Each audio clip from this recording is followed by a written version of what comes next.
College Game Day is covered by State Farm. For auto, home, life, and banking, get to a better state.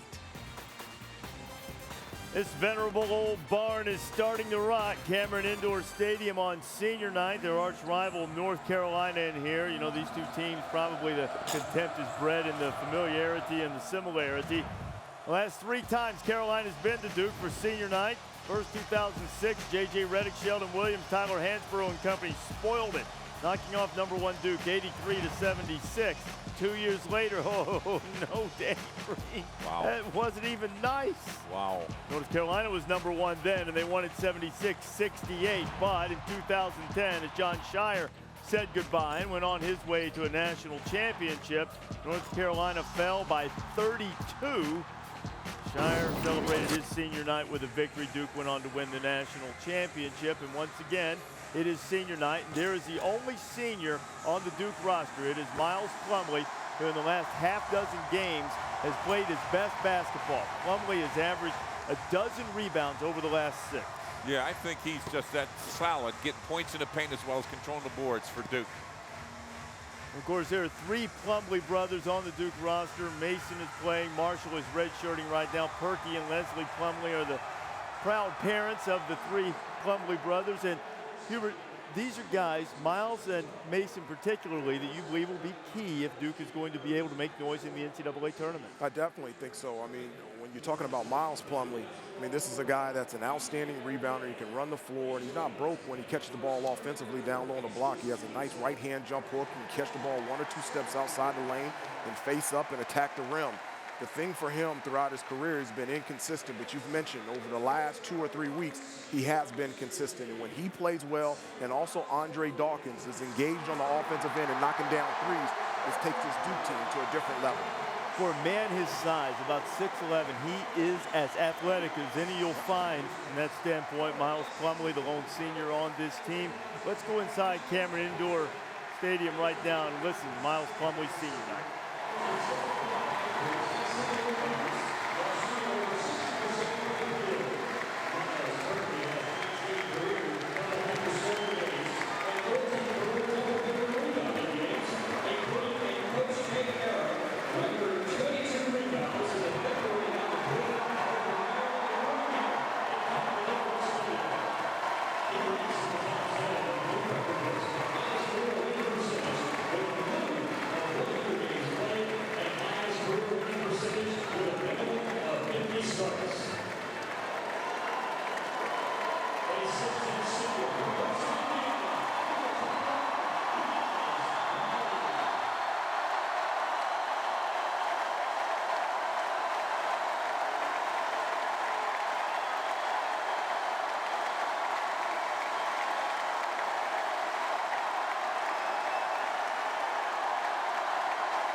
Miles Plumlee celebrating his senior night. You saw him bring his brothers out to midcourt. Mason and Marshall, his parents looking, the Blue Devils starting to get hyped. You know, I don't know if you guys have noticed this, but I do occasionally have a little bit of a sarcastic streak.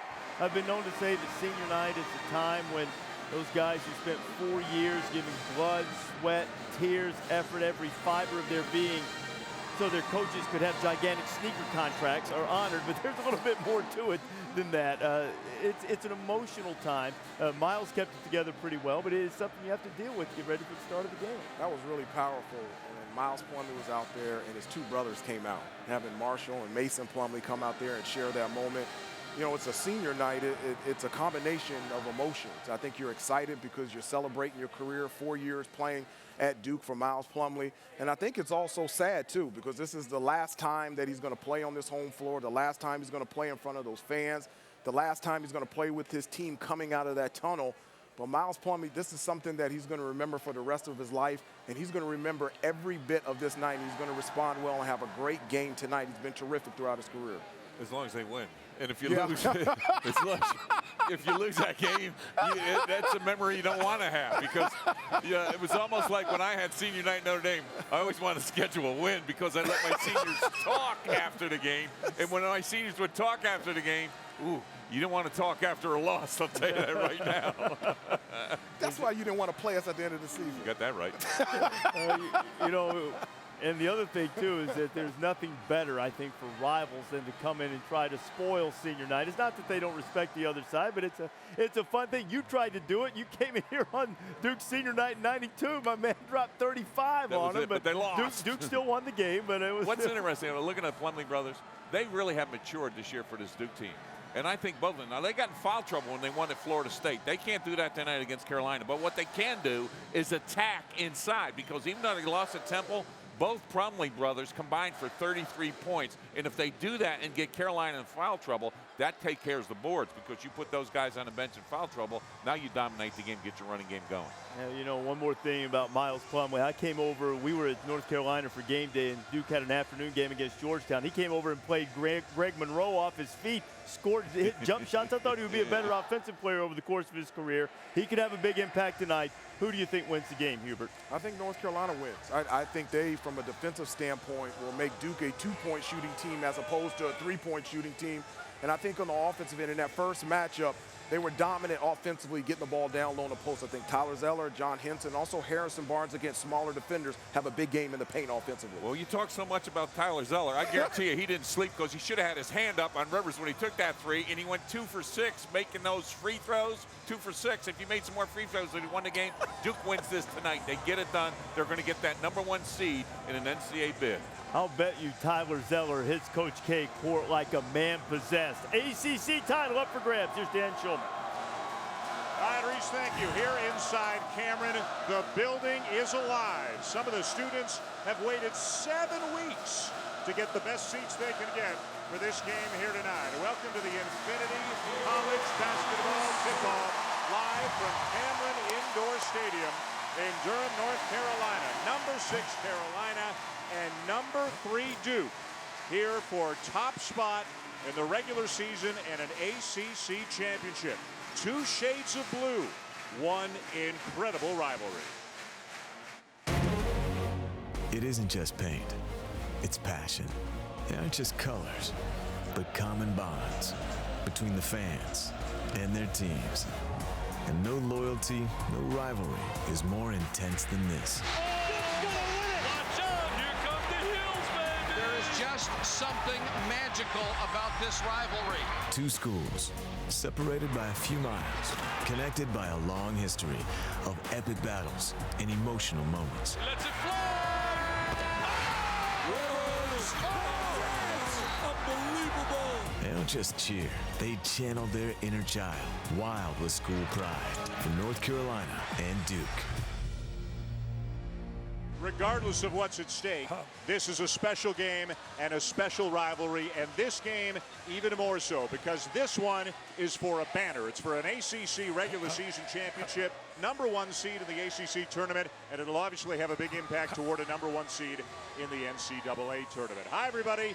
Dan Schulman and a couple of guys who know a lot about this rivalry. This is Dick's 41st Duke-Carolina game, and Jay, of course, played in this rivalry when he played here at Duke. What does this rivalry mean? Well, you know, you think about the rivalry, I think about 9 national championships between them. I think about 47 ACC regular season championships. The rest of the conference has 23, 33 Final Fours, playing right now for a #1 seed, possibly overall #1 seed in the ACC tournament, and also right now playing for the big prize, Jay, the ACC regular season championship. Well, nothing could be more meaningful, and it's 2 teams that really play differently. North Carolina team that really likes to get up and down, and they get the ball inside. Their big guys are tremendous. They do a great job on the glass, and they really score in the paint.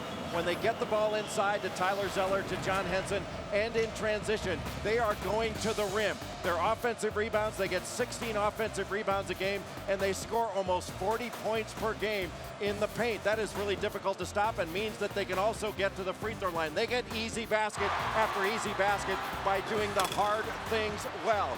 And for Duke on the other end, they play differently. They like to shoot threes, and they've got some outstanding catch-and-shoot players.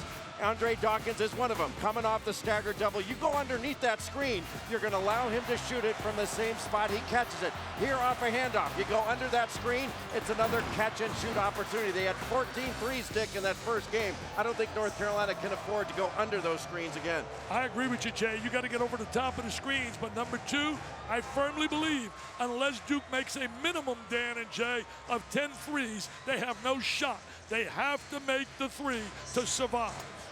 The opening tip-off is moments away. Thanks for watching the Infinity College Basketball Tip-Off live from Cameron. Now let's see how our coaches are inspired.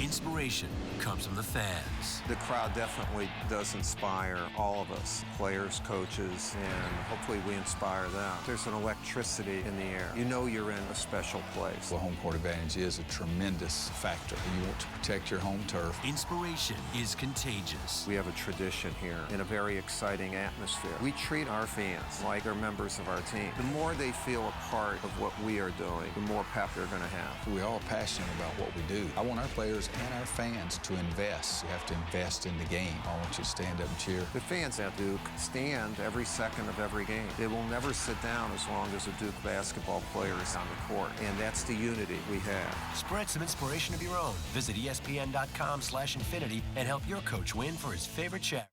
ESPN America, bringing you the best AHL action all season long.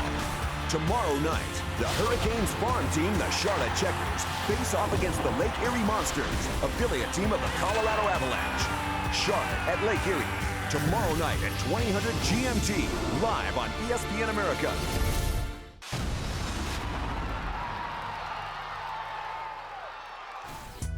I think you're going to see one of the great players, CJ. Unbelievable backcourt kid. He may score points like Maravich did. Look at the explosiveness of Chris Jackson to the hoop. Little dipsy-do. Oh, fade back, baby. CJ, you got it, kid. Chris Jackson way up into the air. He has 24. Oh, but you give me a break. That's 42. Jackson has 53, but Pistol Pete has to be smiling down on what's happening here tonight.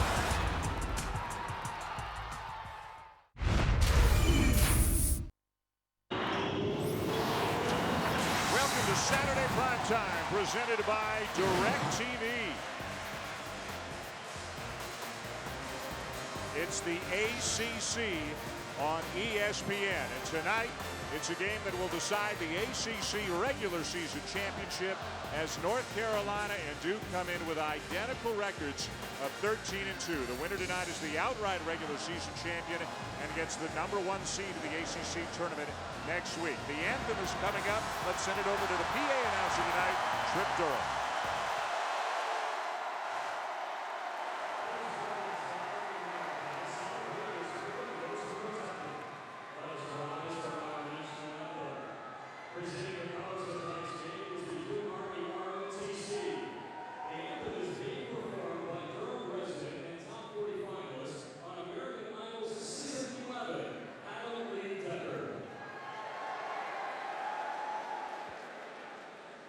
Oh, say, can you see by the dawn's early light what so proudly we hailed at the twilight's last gleaming, whose broad stripes and bright stars through the perilous fight o'er the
North Carolina and Duke meeting for the 234th time, with Carolina leading the all-time rivalry 131-102, the 150th straight time that at least one of them has been ranked. Back to the PA announcer, Trip Durham, for the introduction to the North Carolina Tar Heels.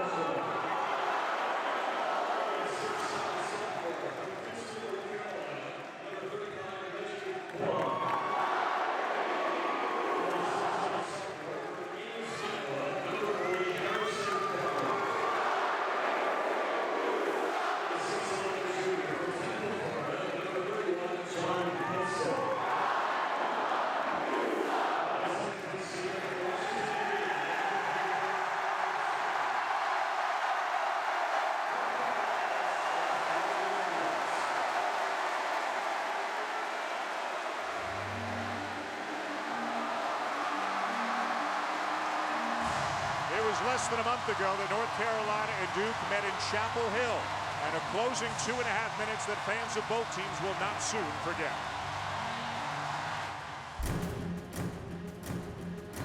The lead back to 10. They've really done a dominant job tonight.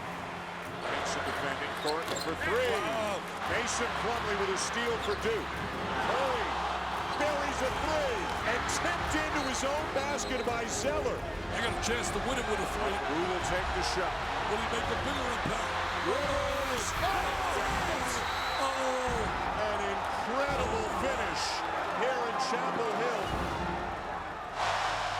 Duke with a 13-2 run to end the game and just steal one in Chapel Hill as Carolina didn't get a field goal attempt off, turned it over, missed some free throws, and Duke pulled off a miraculous come from behind victory to win that game. Back to the PA announcer, Trip Durham.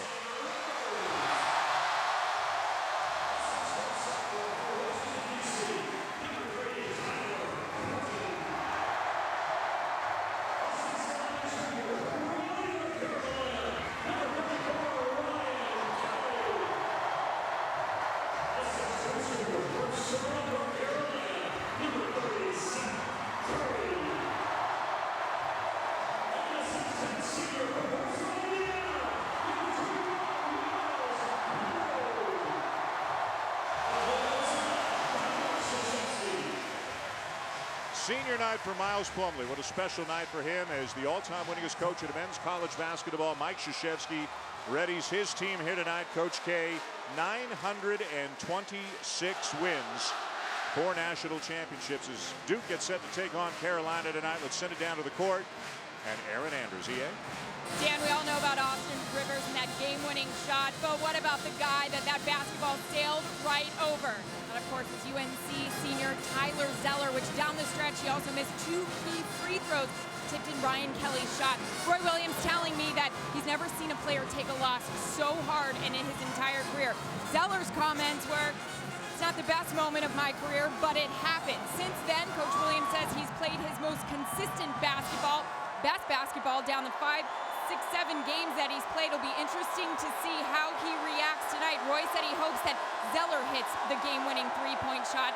Very unlikely, though. You never know. Zeller's never made a three in his college career.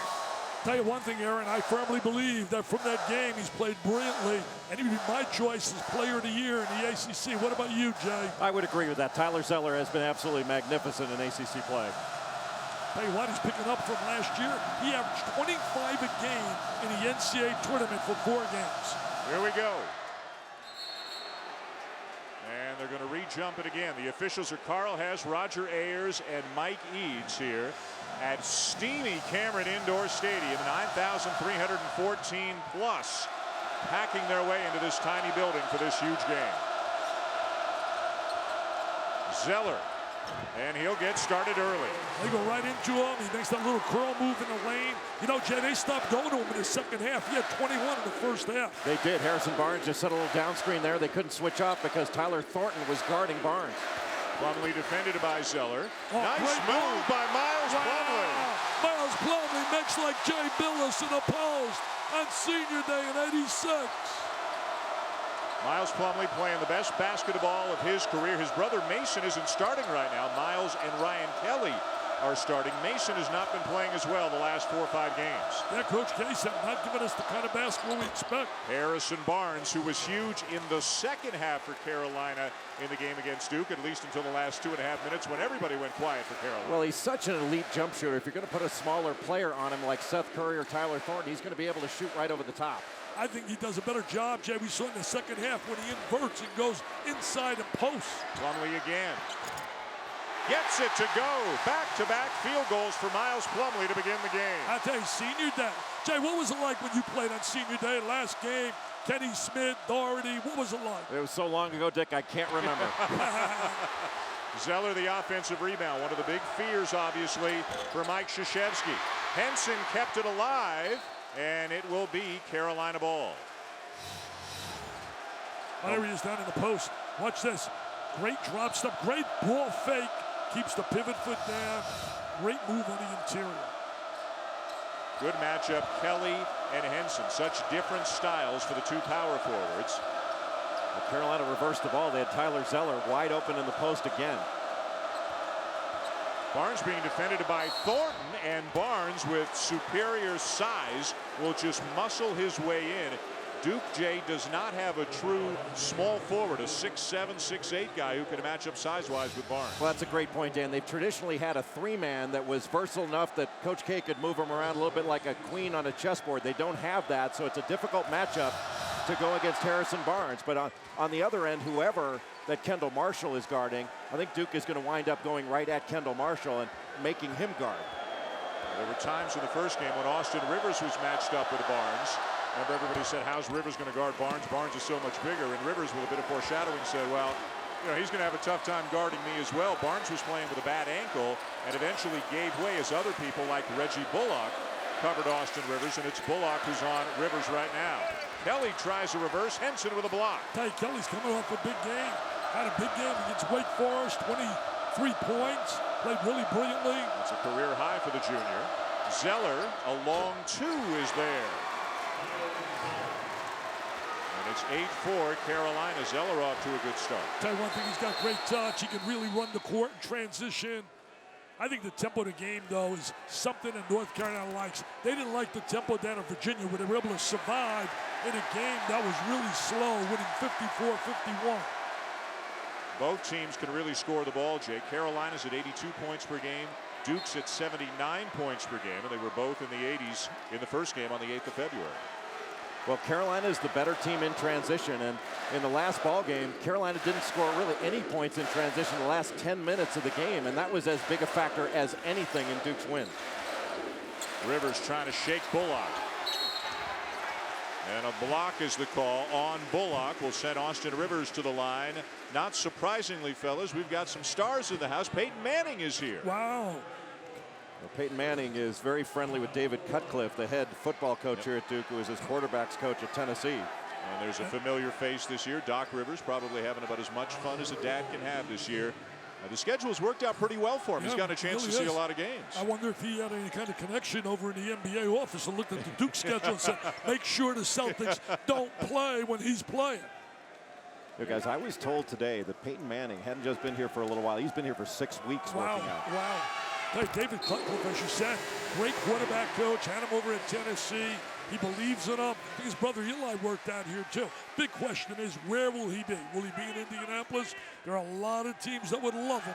I think he's happy with the seat he's got right now, though. Jay, I thought you were going to tell me he was out in a tent in Krzyzewski built for the last 6 weeks. It may be. Rivers misses the 3, and the rebound down to Carolina. I don't think he's going to have a problem getting a seat anywhere in America. Marshall, nice pass. Zeller, good patience. Kendall Marshall with the assist. He has already set the Carolina single-season record for assists, and he's on the cusp of the ACC record as well. Well, he only needs 14 to catch Craig Neal. I thought there he should have made the layup. He was wide open for the layup, but he gave it up. Mason Plumlee in the game for Duke. Thornton from the wing misses the 3, and it'll stay at this end of the court. You know, Jay, the report on Thornton is can't shoot the 3. You're going to watch the penetration right here. Well, no, I guess he had to give it up. Well, anytime you can draw that big defender over, you're going to be able to dish it off, and he is so good at finding people. You turn your head, and he's going to find the man that you're looking at. You know, we talked about, I mentioned Thornton shooting threes. He made a big three late in the game against North Carolina and made those two against Kansas. Here's the wild card for Duke, Andre Dawkins. He can have some huge games, and he's been shut out entirely in 3 games. So inconsistent, but if his shot is falling, it'll go a long way toward helping Duke. What a play in the paint by Marshall. Tell you one thing, Duke's got to do a better job defending than what they're doing here early in this game. I mean, North Carolina's doing what they want, dictating their shots, Jay. Well, North Carolina gets easier baskets than Duke gets. Duke's degree of difficulty much higher than Carolina's, and that catches up with you unless you hit 14 threes.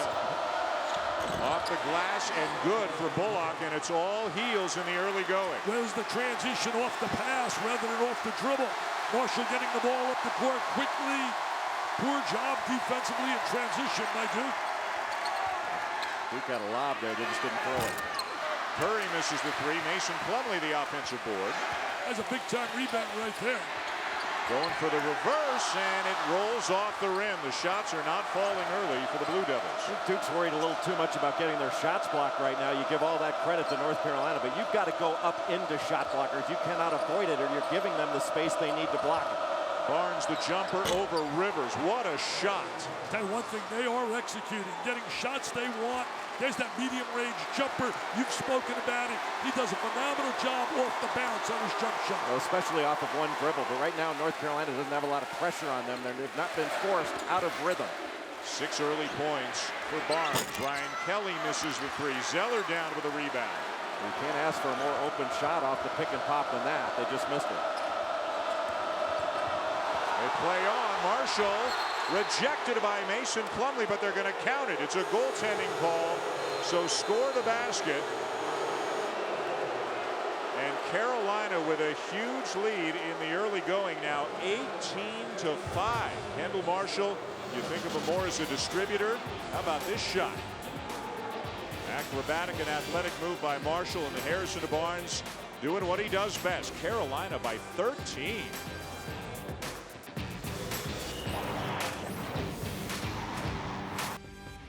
ESPN's exclusive presentation of college basketball is presented by DirecTV. If you call yourself a sports fan, you gotta get DirecTV. Call 1-800-DirecTV. And in part by Infinity. Luxury cars that deliver inspired performance.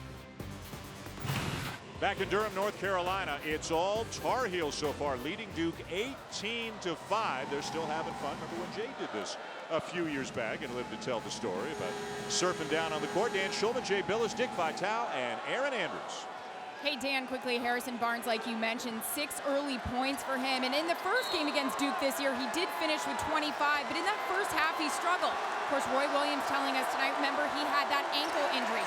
Feeling a lot better tonight, obviously, and Roy Williams saying, look, we have to make shots in order to beat this team. Kelly gets another look, misses another 3, so Duke is now 0 for 6 from three-point range. They were 14 out of 36 from three-point range in the game against the Tar Heels last month. They're going to keep firing him, you know that. And you're right, the key guy could be Dawkins. He's had some bad games, some good games. I mean, he goes 1 for 4 against Miami, 1 for 5 Maryland, 1 for 5 Georgia Tech, 2 for 9 Washington. Then he hits 6 threes Florida State, 5 Clemson, 6 against Michigan State in the game that day, 9-0-3. Topped Bob Knight's record, Mike Krzyzewski. Well, Duke's getting wide open shots, just not making them. And I think here's the guy, Austin Rivers. He's got P.J. Hairston on him, a freshman. He needs to take that guy off the dribble. Hairston into the game along with James Michael McAdoo. Tell you one thing, he's been doing a better job of that too, Jay. If you look at his numbers the last 8 games, when they've been winning, he's been attacking the rim, going to the free throw line a lot more than he did prior to that North Carolina game. Curry the miss. Barnes elevates for 3, way short. The rebound down to Duke. Here comes Curry again. Well, maybe not the best shot they could have taken, but Carolina wants this pace. They'll put up with the shot perhaps they don't like just to get this pace where they can run out like this. Marshall challenging Rivers. The kick. Hairston. Roy Williams told us pregame he's one of the best shooters he's ever recruited, but it hasn't manifested itself in games this year for the freshman. Well, that makes him 8 of 50 from three-point range in ACC play. Rivers, no. Duke 0 for 7 from three-point range. Tell you what, 8 for 50, I think I might be able to knock some of those down. I really do. Well, I think Roy Williams is right. He was an outstanding shooter, P.J. Hairston was in high school. But he's had a couple of injuries. He had a hand injury, an ankle injury. It's certainly thrown his rhythm off, but he's a far superior shooter than he's shown in ACC play. You know, Jay, I think psychologically some of these kids, like Dawkins, like Hairston, they know they're fighting minutes. They know their game is to put the three. And if they're not making it, I think they press, knowing they're coming out of the game, not going to get the typical 30 minutes. Duke still has made only 2 field goals. They were both by Miles Plumlee, and they were the first 2 shots that Duke took in this game. They missed their last 12. Hairston, nice look inside. Barnes, tough fadeaway. And the follow by James Michael McAdoo. Oh, McAdoo. He's going to be special. He's going to be special. Third cousin for Robert McAdoo. Boy, that's an extra step on that ladder. Impressive. Mason Plumlee. He's been struggling offensively. The 2 guys that have been carrying Duke have been the combo in the back.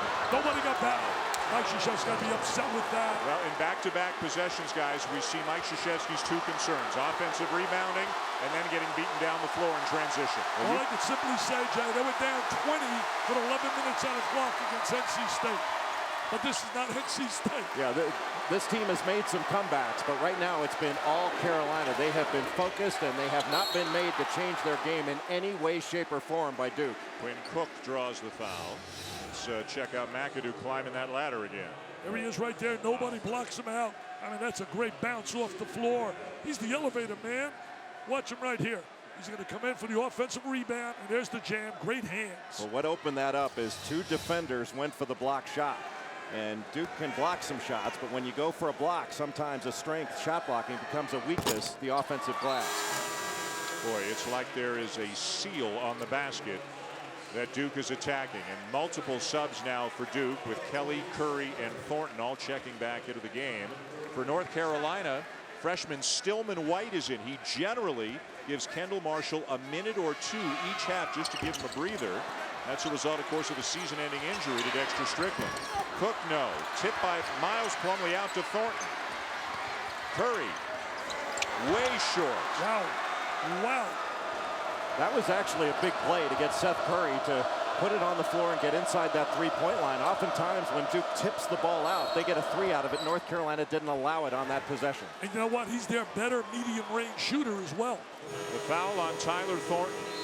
Duke down 17 at home. North Carolina and Duke, the greatest rivalry in college basketball. Oh, it is super scintillating, sensational, baby. Captain Caper. Back here at Cameron Indoor Stadium with Dick Vitale, Jay Billis, Aaron Andrews, I'm Dan Schulman. The tale of the tape. They have won or shared 47 ACC regular season titles, more than all of the other schools combined. Look at the Final Fours. Look at the NCAA championships. It's what makes it such a great rivalry. Almost every year, both of these teams are in contention, Dick, not only for a conference championship, but theoretically for a national championship as well. I saw a stat that blew my mind. Since 1979, which was the year that ESPN started, and I did my first game. Well, let me tell you this. Since that year, 1 point separates these 2 teams. 1 point. Wow, that was the free throw you missed. That was the free throw Billis missed. I know, and I did the game because I called him a blender. He was a blender. All Carolina. Again, Duke, if you're just joining us, made their first 2 shots. Haven't made a field goal since. No basket, offensive foul on McAdoo. Not only have they not made a basket, they're 0 for 7 shooting threes. 0 for 7. That's not going to get it done. They better start making some threes if they expect to come back. Well, Jay, you almost forget, let's go back 4 months, the preseason #1, and if it wasn't unanimous, it was close. Wasn't Kentucky, wasn't Syracuse, it was North Carolina. Yeah, North Carolina's an outstanding basketball team. I still think they're getting better. Nice charge taken by James Michael McAdoo on that play. You know, I think when you look at them, Jay, when everybody picked them #1, their rotation changed, losing certainly Strickland and McDonald. Most clubs that would lose, as you see the charge, most clubs that would lose a player that's a key player in a rotation would suffer immensely. Yet they still have the potential with what they have to win the national championship. Yeah, and Reggie Bullock's done a terrific job replacing Strickland, but who's going to replace Bullock? That's the problem. Barnes called for the foul. On the final day of the college basketball regular season tomorrow, Tim Hardaway Jr. and the Michigan Wolverines, who are headed to the NCAA tournament again, they will visit Penn State. College basketball on ESPN, ESPN3, and also streaming live on WatchESPN.com and the Watch ESPN app tomorrow at 1 Eastern. John Beeline's got himself a good team. They played Duke back in Maui in November. Jay, you were there for that game. I was there, and Trey Burke, that was really his coming out party. He is an outstanding freshman.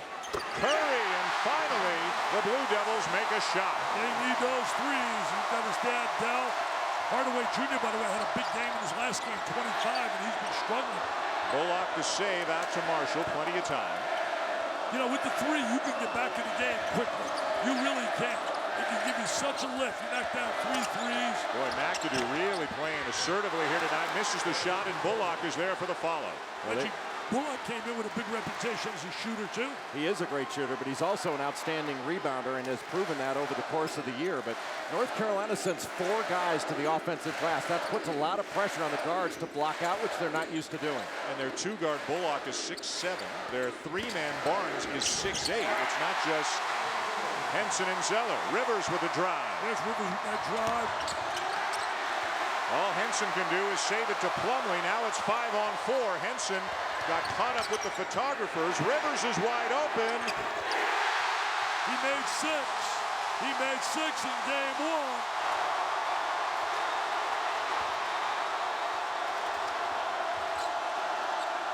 And Duke making a little noise. Curry and Rivers trying to shoot them back into this game. Marshall the drive and draws the foul. They've really done that all year. Curry and certainly Rivers lately in particular have been phenomenal.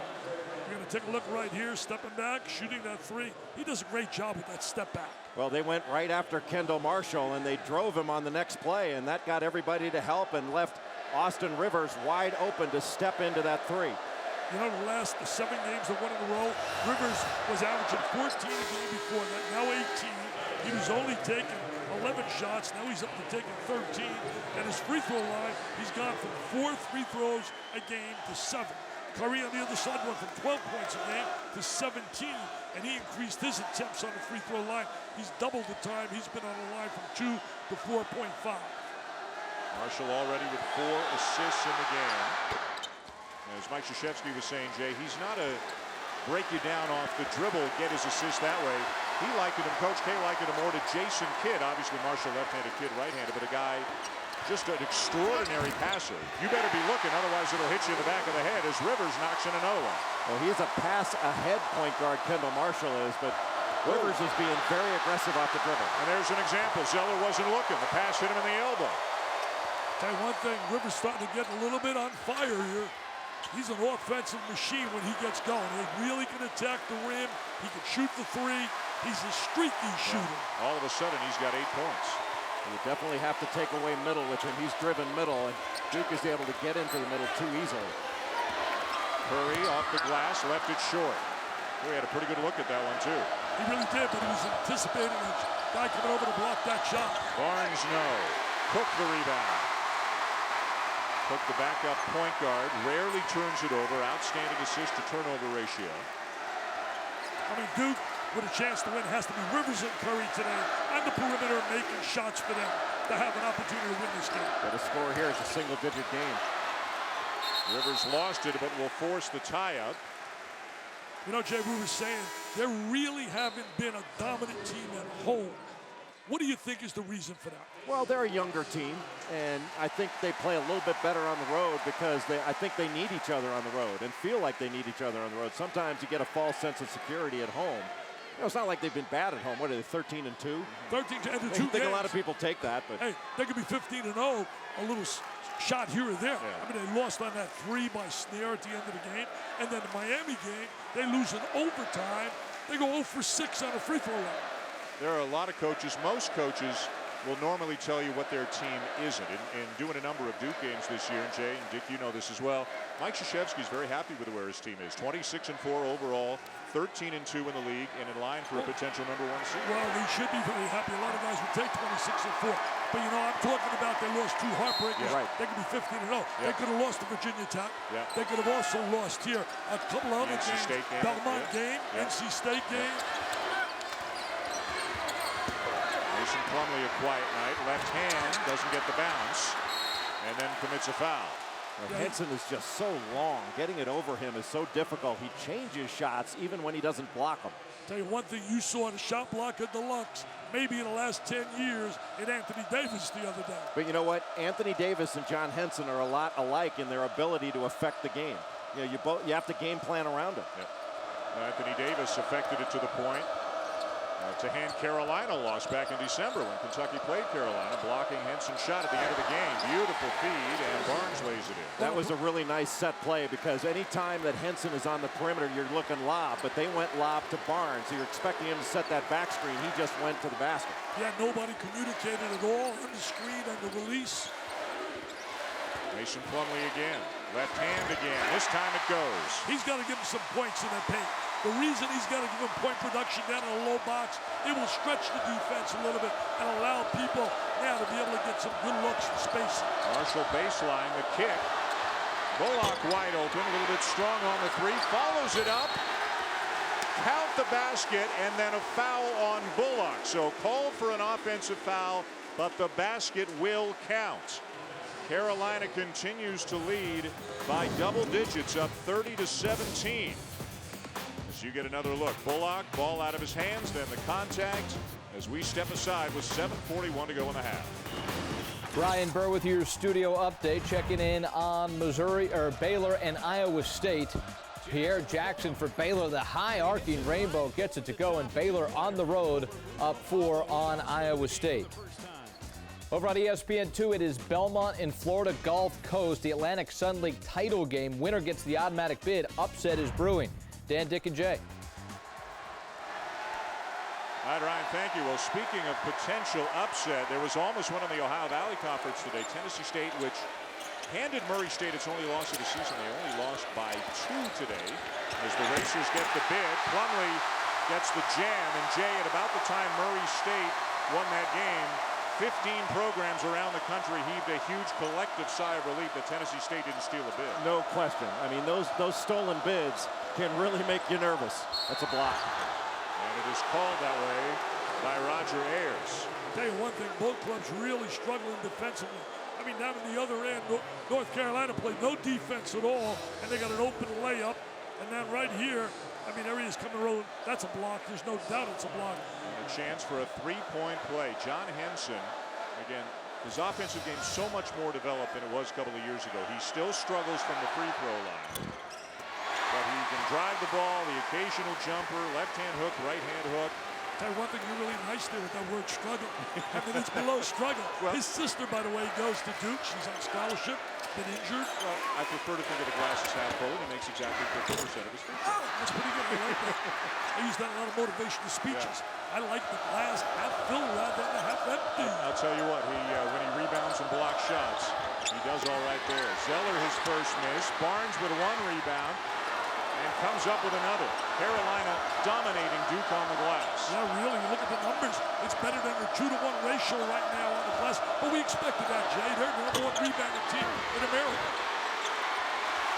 It wasn't nearly that one-sided in Chapel Hill last month. It was a 42-35 edge for Carolina in that game. Well, Duke got a lot of long rebounds off its missed threes. Yeah. They took a ton of threes. When they missed them, they were able to get some of those long rebounds. But Duke's having some success driving the ball. That can get them to the free throw line, which is the most efficient place to score. Miles Plumlee, this time Zeller won't get in the air, stays with him and comes down with a rebound. That's a tough angle right there. You're a post guy, Jay, played in the post. That's a tough move right there with that angle. Well, he was asking for a foul. Zeller did a nice job defensively, got a little elbow into his side. He was able to push him a little bit and didn't get called. That was a smart play by Zeller. So what, I love that guy. That guy's a big-time performer. Harrison Barnes now with 10. He's multi-dimensional, man. You talk about versatile. He's going to be a solid player at the next level. I think he could go into the post in this game. And Mason Plumlee called for the foul. Boy, have we had a slew of charges here in this game.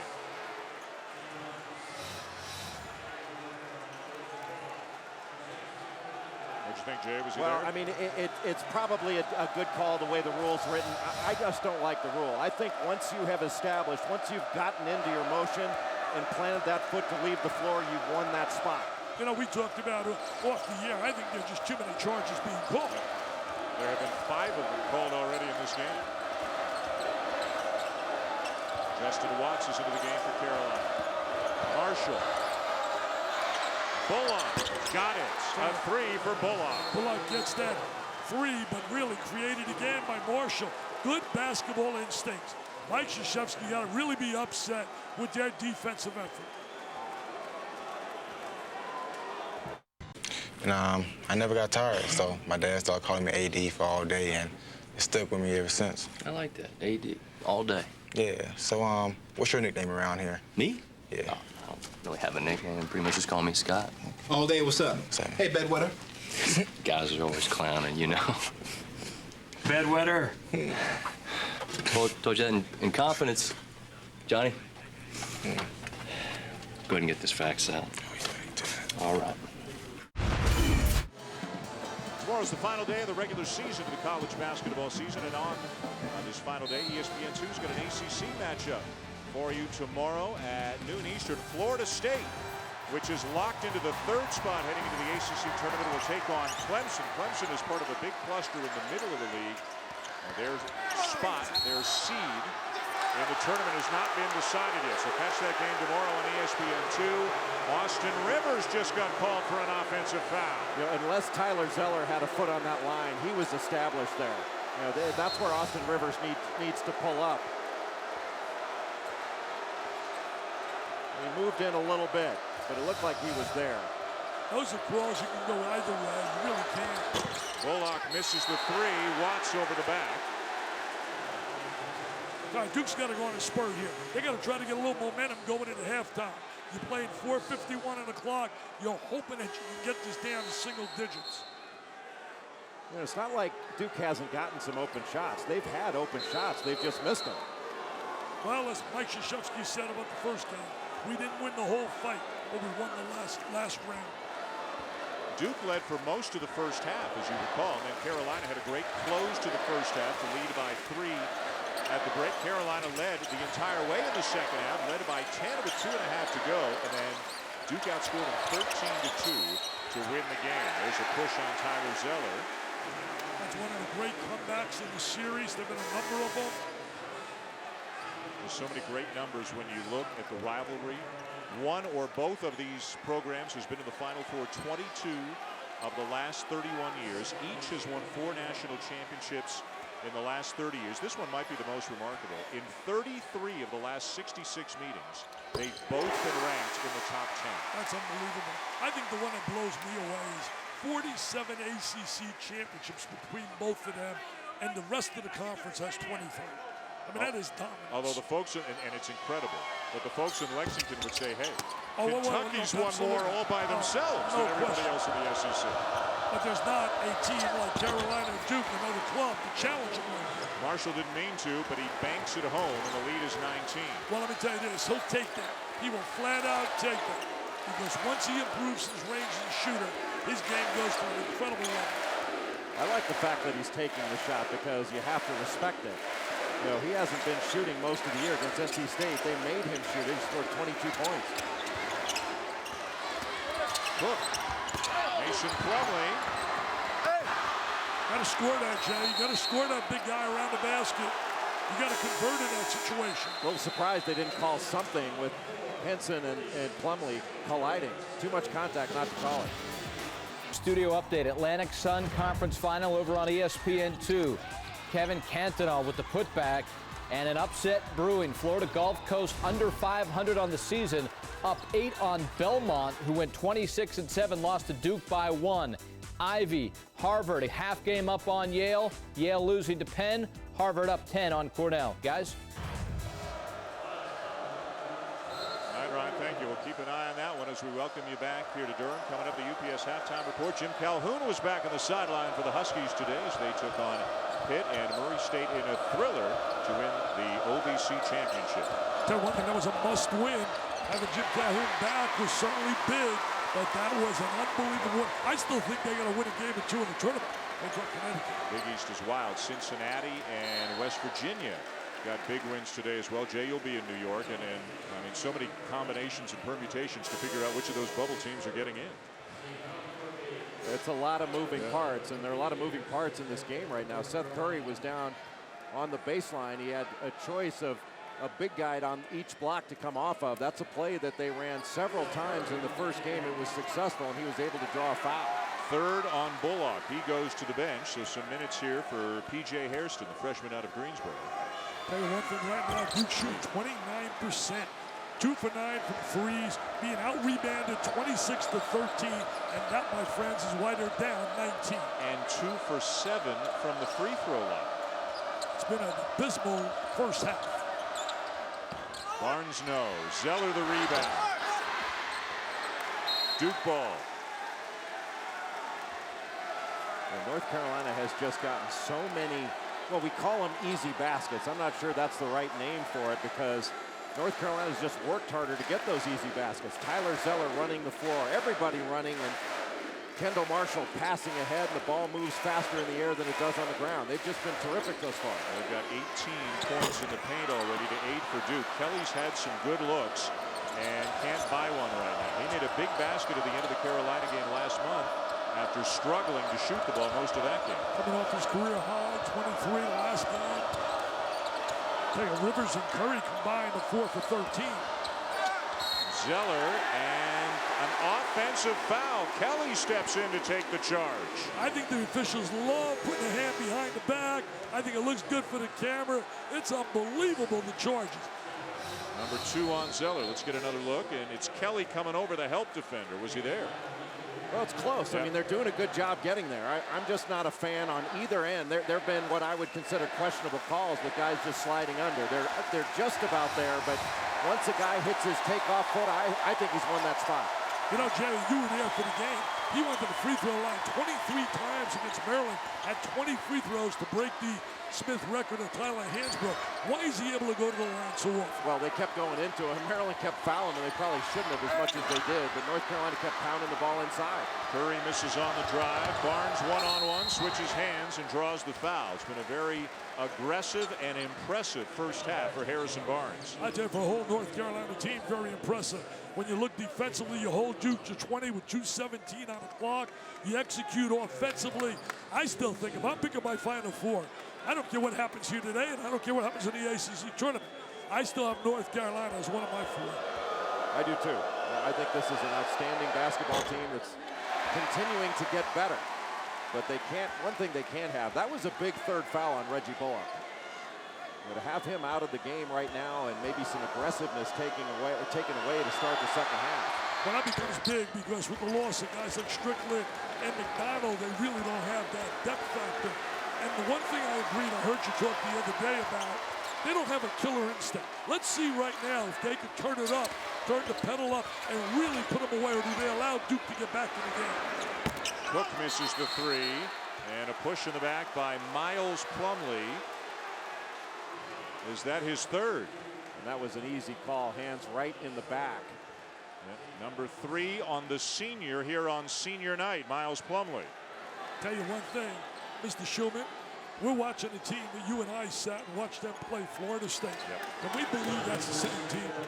Lost by 33. We're embarrassed by Florida State back on the 14th of January, 90-57. But Roy Williams thinks that his team learned something from that game and it got tougher, and he also thinks they learned something from the Duke loss, and they have played very well. They've won 6 in a row since the Duke loss by an average of almost 15 points per game. Well, you know what's funny? When you look back to 2009, that's in my judgment, the last truly great team in college basketball, that Tyler Hansbrough-led group that won the national championship in 09. That team lost 4 games. And this team has lost, both of these teams have lost 4 games right now. Yeah, one thing Roy Williams has always delivered when he's had that heavyweight Goliath team. 2005, they were supposed to win it, and they won the national title. Felton and May and company. 2009, the same scenario. Came in number 1. Can they now go for the triple crown and do it again? They lost at Kentucky by 1 in December. They haven't played Syracuse. Mason Plumlee off the back of the rim. McAdoo can't keep it alive. Jay, do you feel that both Kentucky and Carolina are better teams now than they were in December? No question. I mean, I think Kentucky's a lot better than they were, and I think North Carolina's significantly better. The problem is Carolina, we've talked about, have had those injuries. And injuries have taken away some of their effectiveness and their ability to outlast people and to wear them down. They can still do it, but not as easily. Rivers, no. Tell you one thing, Kentucky made shots like they did in that game with Georgia. I mean, that score was not indicative as how much they dominated. You were there for that game. They were brilliant. They made 15 threes. Yeah, people say they can't shoot. They sure could shoot against Georgia. But I'll tell you, Duke is not moving the defense on the other end. They've not been as hard to guard as they've been in past games. Another putback. This time it's Hairston with a follow jam. They're having a field day on the glass. Duke, not a very athletic team, not able to rebound with this club, and then you negate that by not making the three. That really equals disaster. Well, that's 4 guys to the offensive glass, guards not used to boxing out. And to me, that's not necessarily athleticism. That's turning your head and putting a body on somebody, which Duke is not doing. Rivers will take the bump and shoot a couple of free throws. See, as this shot goes up, P.J. Hairston on the opposite side. That's just a waltz in from the right wing, and nobody puts a body on him. He puts his body on everybody else as he's dunking it over him. Well, that's a lost art. Nobody really blocks out. It's really everybody wants to beat you with the incredible bounce off the floor and the art of checking out and blocking out. Michigan State does a pretty good job of blocking out. They got a big date with Ohio State. I think the problem is that guards usually don't block out because most teams don't send 4 guys to the offensive glass. They don't send their guards in that often. Those send their guards around where it says ACC in the lane to try to get something long. Well, Carolina sends their guys to the backboard. Yeah, Mike was telling us before the game, he hasn't seen a club that sends 4 like that. Most clubs, I used to like to have a 3.5. 3 guys go and 1 guy. But like Mike said, hey, who am I going to send? Rivers? Curry? Now the rebounds are 32 to 15 for North Carolina. The second chance points, 10-0 so far in this game. They lead the nation in second chance points when you talk about North Carolina. What are we reviewing here? The McAdoo fouls Rivers. I think we do too much reviewing. I think we review too much. Delay the game, stop the flow of the game, make the call with authority. I could understand something dictating the game. Maybe we should treat it like somebody running out on the field in football. That we don't show it on television, and the referees will be less likely to go over there. Mike Krzyzewski, they like that air time, yeah. Huh? Oh, they like that air time. Whatever it was, I couldn't make it out from up here. Whatever it was, the students were yelling. Mike Krzyzewski walked out onto the court, about 6 or 8 feet out onto the court, and told them to stop it. As Rivers makes the first of 2.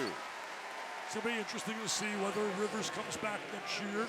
Does he follow the pattern of a Barnes, a Sullinger, and come back for his second year, or does he move on?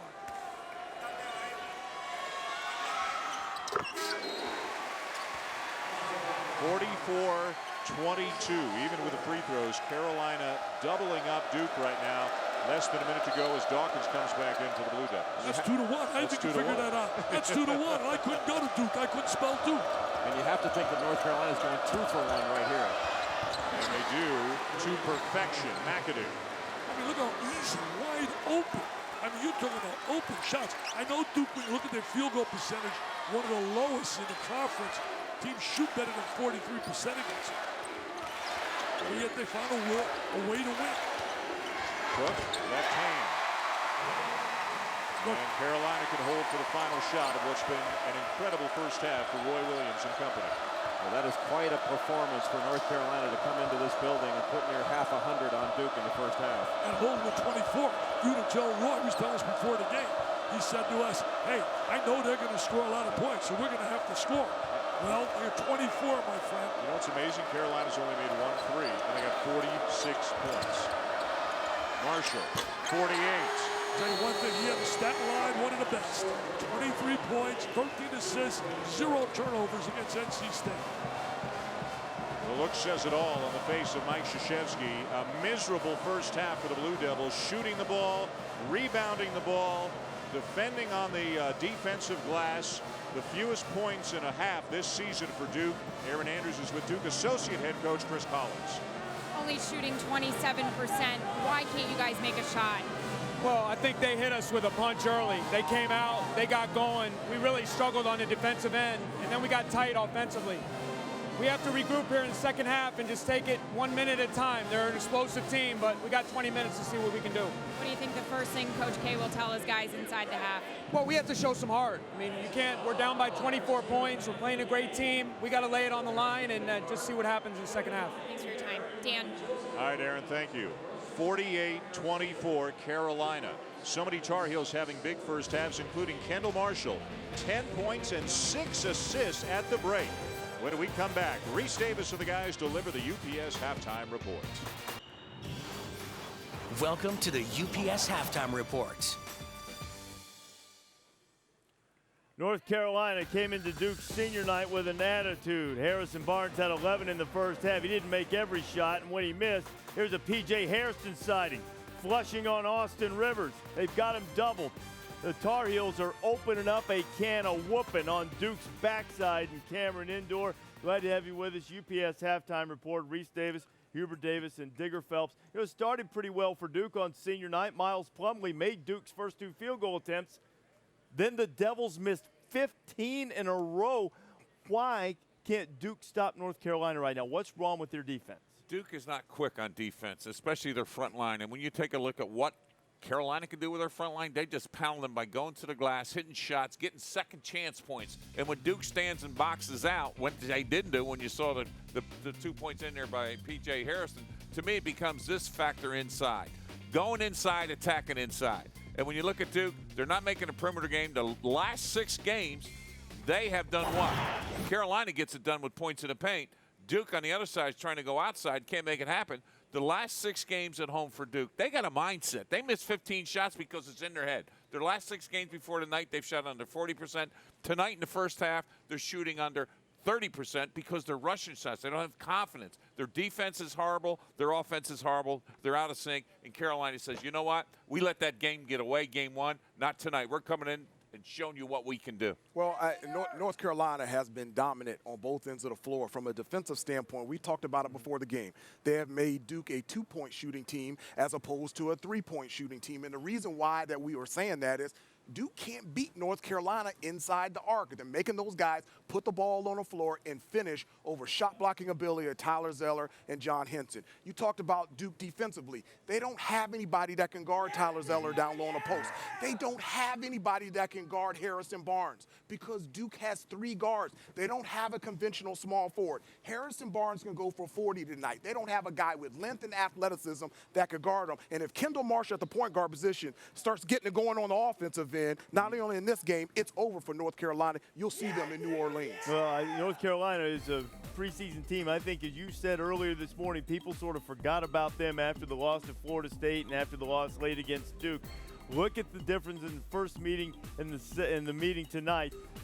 Duke is not shooting it well from 3 or not shooting it well from anywhere, and that's largely because Hubert's been talking about it all week. North Carolina is doing a pretty good job getting over the top of screens. Duke's not getting those clean looks, and when they have gotten a couple of them, they haven't been able to knock them down, and Carolina's blowing this thing out. Also, senior day for Syracuse against Louisville. Scoop Jardine in the orange celebrating. Deion Waiters, Chris Joseph for 3. Orange up by 16, and Brandon Trish finds Joseph for the dunk, Digger. Brandon Trish finds Joseph for the dunk, and they just combined for 35 points themselves. But the fact is this. Louisville shoots under 40% for the game. Same problem. They can't score.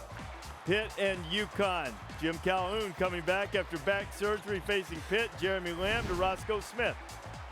I think Roscoe Smith has played great. They put him in the start lineup. He has responded. He's scoring points in the paint and also doing an excellent job rebounding the basketball. That's your guy, Coach. You know, we saw Jim Calhoun coming back. He was almost down in a defensive stance coming back after having some back surgery, some discomfort from the surgery, but the back pain is pretty much gone. Couple other scores of note. Marquette 83-69 over Georgetown. Golden Eagles going to be the 2 seed in the Big East. And South Florida lost the game to West Virginia that could hurt their bubble chances. Still a week and change to go until Selection Sunday. Just over an hour away from the Big 12 champions, the Kansas Jayhawks and Tyshawn Taylor, averaging more than 18 points per game in Big 12 play. He'll take on the Longhorns. Longhorns in need of a signature win as well for their tournament resume. Baylor taking on Iowa State. Both these teams going to the tournament. Oh, it's Perry Jones' third. Boy, he's finding his game. I think he's back. He had a double-double the other night. He hasn't woke up. Keep him in that coma. Pierre Jackson knocks down the three. Look at this one. Baylor and Iowa State. Baylor's number one on the women's side. You might have seen that one. They're not number one the men's side, but they're playing very well in this one. UPS halftime report rolls on. We'll tell you who's making it to the NCAA tournament with a ticket punt. To work for you. Oh, Baylor's at. This halftime report is delivered by UPS. Let UPS put the power of logistics to work for you. Back here in Durham, halftime, North Carolina doubling up Duke 48-24. A couple NBA games on Sunday. Started with Kia NBA Countdown. Jeremy Lin and the Knicks taking on the Celtics. Heat and Lakers will follow at 3:30 Eastern Time on ABC. Murray State have lost just once. The only team to beat them this year has been Tennessee State. They were facing off in the OVC championship game. What a job Steve Prohm has done. 12 seconds left, tied at 2. 52, I should say. Murray State come from 9 down. Jawan Long giving them the lead, and with 1 second left, Tennessee State would have one last chance. They missed a shot, got the ball out of bounds for another one. Robert Covington can't connect, and Murray State helps out a bubble team by winning 54-52. All right, we need to do a little house cleaning here because Baylor and Iowa State, this is the men's score. Earlier over the highlight, you saw the women's score. It looked a little funny to us, and now we know the Bears are only up 7 on Iowa State at Ames at halftime. 37-30 is the score. A much larger margin in our game, 48-24. North Carolina has the lead on Duke. Seems impossible for the Tar Heels to lose it. What do they need to do to maintain their intensity in the second half? Well, that is something that North Carolina has struggled with all throughout the year. But after that game against Duke, this won't happen. You talked about what Coach Williams said before the game. Losing to Duke that way refocused this team. They will come out and know that they have to play the same way in the first half in the second half, Coach. Kendall Marsh has got to lead the attack. He's had a great first half getting the assist. The front line is playing solid. Duke's got to try to get it back to within region. And when I say within reason, try to get it to 9. If they get it to 9, they get the crowd momentum back. They got a chance to pose off. Well, Kendall Marshall came into this game needing 14 assists to tie the ACC single-season record. He got 6 of them in the first half. Harrison Barnes with 11. Tar Heels up big. ESPN's exclusive presentation of college basketball is brought to you by Acura, Acura Advance, and Red Lobster's Lobster Fest. Don't miss it. Come in today for the largest variety of sweet, succulent lobster. Welcome back to Saturday Primetime, presented by DirecTV. And after the first game, you hear all about it, until the next game. So now here we are, both identical records. I couldn't picture it better. Anytime Carolina comes in, no matter what the records are, it's going to be a great environment in here. The intensity and the camera's going to be turned up another notch, and it's going to be deafening. Camera crazies are some of the best in the country. It's by far the biggest game of the year for both of us. We play 16 games for basically this one game. Hopefully we can go in and get revenge and be able to pull out the ACC title. All I know is UNC and Duke are playing in the same gym. I'm looking at it as an opportunity to win a championship. It's the ACC on ESPN, and tonight it's a game that will settle outright the ACC regular season championship. And in the first half, it was all Carolina, 48-24. They lead Duke as we are underway here in the second half. Total domination. You look at all the stats, rebounding, shooting the 3. Duke was negligent. They didn't rebound and they didn't defend. Let's see what they come out and play with some pride and have some heart and try to play this game in segments.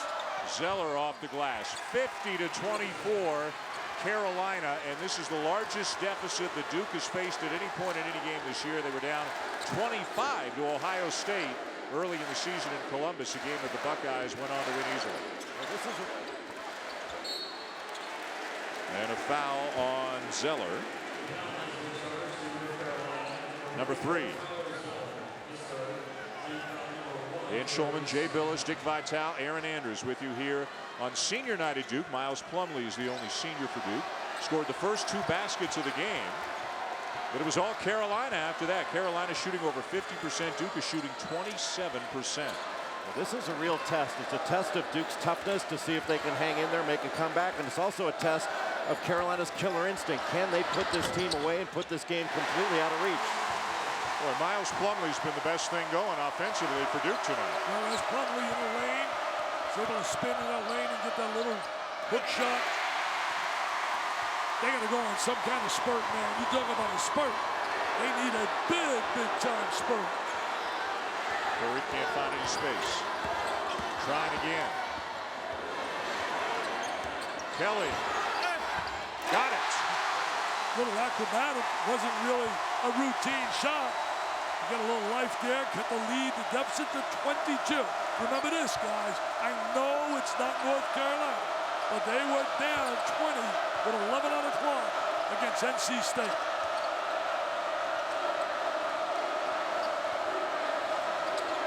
Henson left hand. Rebound Plumlee. Henson's been really quiet offensively. Had a good game the first matchup. Kelly. Miles Plumlee working hard for the rebound. He's a good athlete, man. He had 22 rebounds in the game this year, Jay, against Maryland in 25 minutes. Well, over his last 7 games, he's averaging about 12 rebounds a game. Rivers. And Zeller down to the rebound. Duke has made only 2 threes in this game. Remember, they made 14 of them in the first game against Carolina. Well, it had 10 between Curry and Rivers. Rivers a very streaky long-range shooter. And Henson fouled by Kelly as we check in with Aaron Andrews. Guys, I had a chance to catch up with Roy Williams coming out of the half. He said, second half stays the same. Same plan, keep attacking, under control. I said, Coach, did you mention anything about the first game against Duke and how they chipped away at everything in the second half? And he said, absolutely not. I stayed away from it. All right, Aaron, thank you. Carolina was up 10 with 2:34 to play in that game. And Duke won it. Carolina's up 22 now. 3-on-1 for Duke after the turnover. Curry. It's amazing. Today you run for the 3 rather than the deuce. Yeah. In transition. Instead of the layup. They'll take it. 7-0 run for Duke.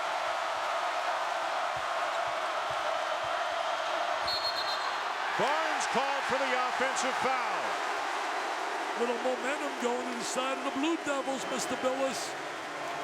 Well, Harrison Barnes had an advantage in there, and that a terrific drive of the closeout by Reggie Bullock, but he lost the ball, and Mason Plumlee, an outstanding passer leading the break. And you're right, Dick.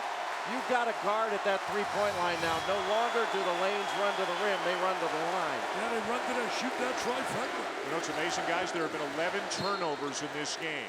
And for those who don't know, an offensive foul is a turnover in the stats. 8 of the 11 turnovers in this game have been charges. Only 3 of them have actually been throwing the ball away. A little surprised to see Harrison Barnes kind of go into the defense there. Usually when he gets the ball in the post, he's going to shoot a turnaround jumper, go straight up and down, or fade away. That's unusual for him. You know, it's really a scare, a little, you know, intimidation in terms of you worry as a coach. The fear factor that maybe North Carolina starts playing the scoreboard and gets a little relaxed out there. But Duke is going to turn it up right now. You know they're going to play at a high pitch. Let's keep in mind, Zeller's got 3 for Carolina. Miles Plumlee has 3 for Duke. Crowd counting down the shot clock. Thornton has to launch. It hits! When that goes down for Thornton, that could mean good things happening for Duke.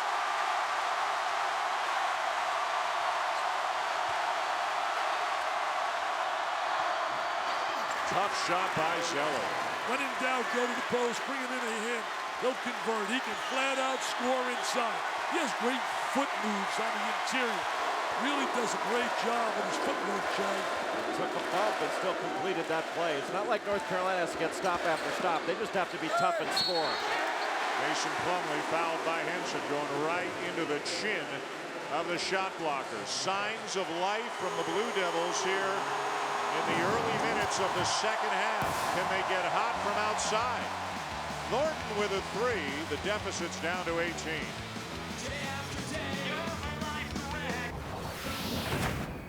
This game is streaming live on your computer, tablet, or smartphone via WatchESPN.com and the Watch ESPN app. Mike Krzyzewski, and you can imagine why upset in the first half as his team was manhandled. But now it's Roy Williams who is not so happy. Trying to make sure the intensity stays up for Carolina. Duke has now outscored Carolina, Jay, 11-4 in the second half. Miles Plumlee to the bench. He's got 3 fouls. Ryan Kelly comes in. That'll switch Mason Plumlee on to Tyler Zeller. You know, Jay, you've sat in that locker room for 4 years. You're coming in with a big deficit like this. What would Coach K be really like in that locker room? Well, it depends. He's got a great feel for things. Sometimes he'll tear paint off the walls and go after you, and other times he'll try to pick you up. It depends on your mood and what's the best for you as a player and as a team.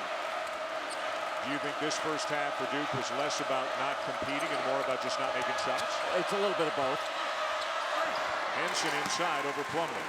I think it's a little bit about the fact that North Carolina is much more talented.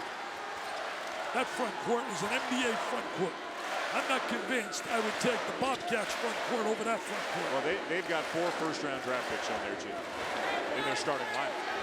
Plumlee, yes. Plumlee's starting to get a little assertive on the inside, give him some point production.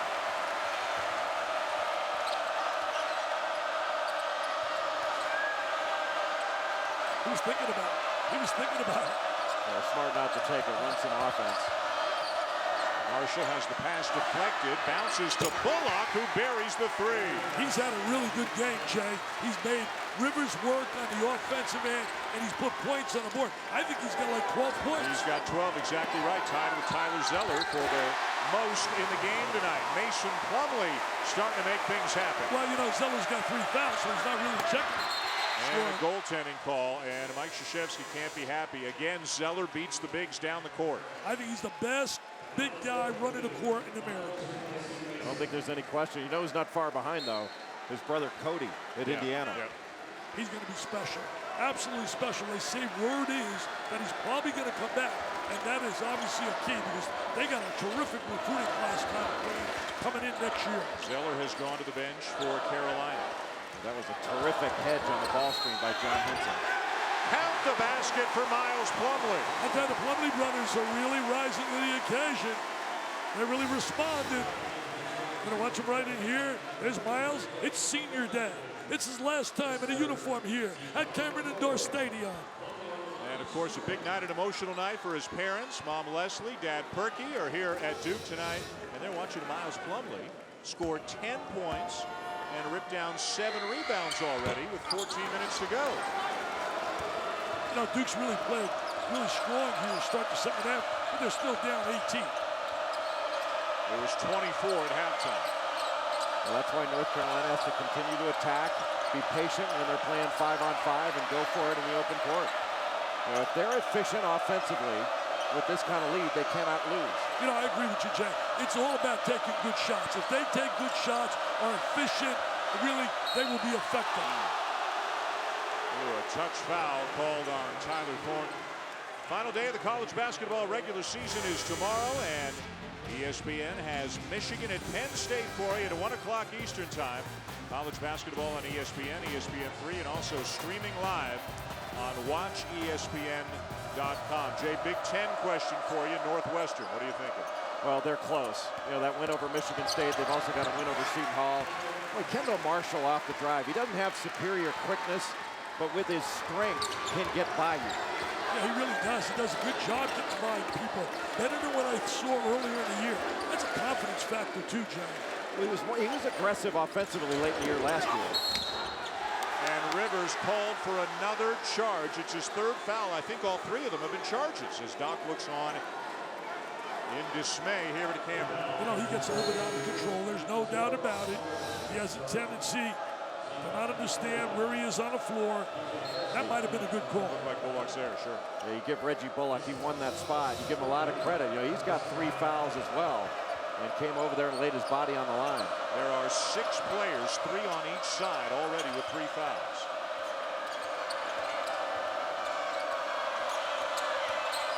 So I think teams lose leads when they get sloppy like that with the ball and take bad shots. If you take good shots, you're going to really sustain that lead. Miles Plumlee has become the go-to guy tonight for Duke. That was a great post move. Squared his body to the glass. He really got good inside position. All you young kids out there, learn to drop step and square that body to the glass. Well, the first thing he did was he got an angle and kept that angle. Henson with about a 17-foot jumper. Can't answer it. You got to be able to play great defense. You can't allow just exchange baskets. Rivers. Oh! And Plumlee just got his 4th foul. Arguably the most effective player that Duke has had tonight is going to have to go to the bench with 4. It looked like he pushed in the back, but you know, sometimes an old trick when you've got in-tight position and can't get the ball, you just act like you've been pushed. And not that I ever did that, but I heard about it. I was going to ask you, did you do it or did you have it done to you? Actually, I did it to Greg Dreiling in the national semifinals for Kansas one year. I think he picked up his 5th doing that. Sorry, Greg. I shouldn't have done that. Stillman White in at the point now for Carolina. Marshall to the bench.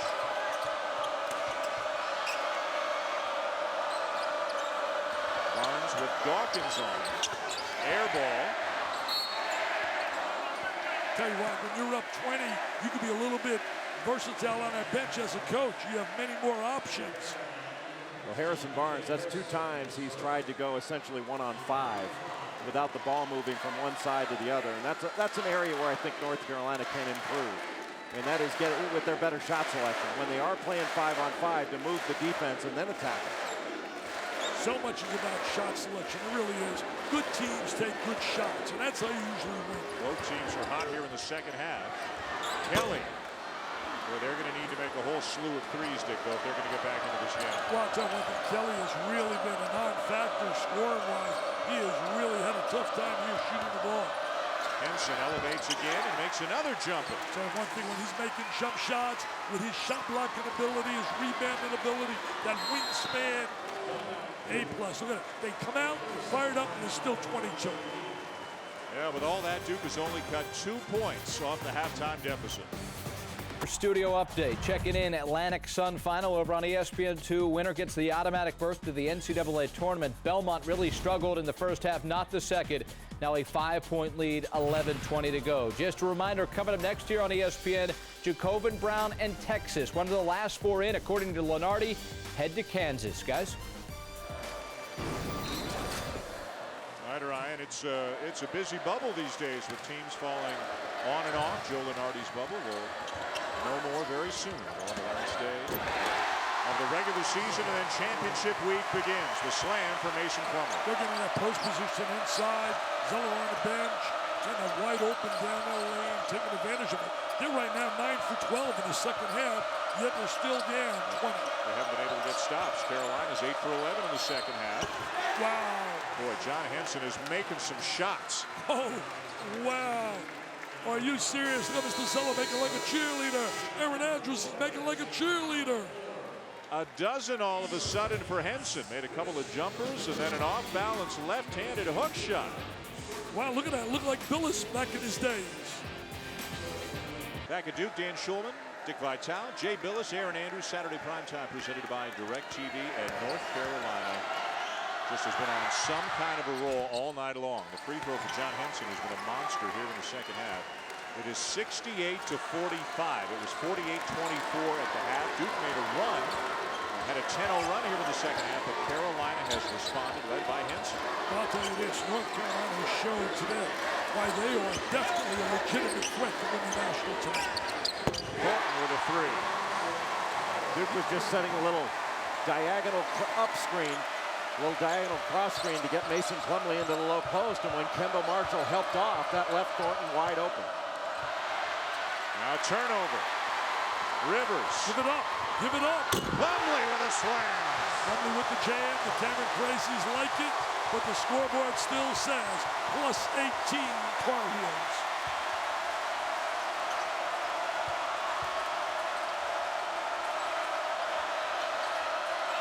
Nearing the midway point of the second half. Marshall wide open. Basket went in. They're going to count it? Yeah, they have to count it.